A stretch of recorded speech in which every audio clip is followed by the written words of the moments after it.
How to fix PPTP/L2TP VPN is not connecting in Windows. FYI, PPTP/L2TP VPN could be easily recognized and blocked because of the Great Firewall of China. 1.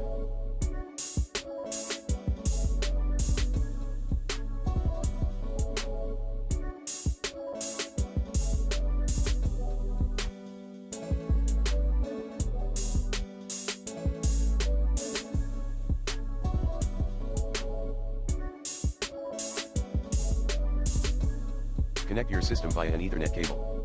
2.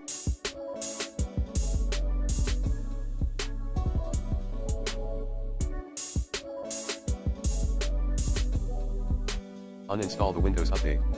3.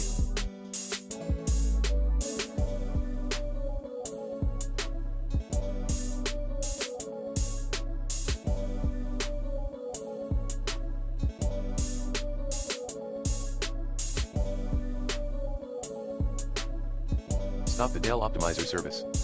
4.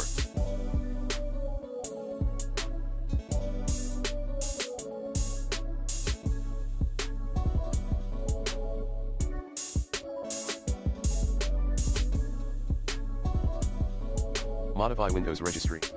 To do so, set 1 or 2 to assume UDP encapsulation context.send rule dword at hkey_local_machine /system/current control set /services /policy agent. Restart your computer.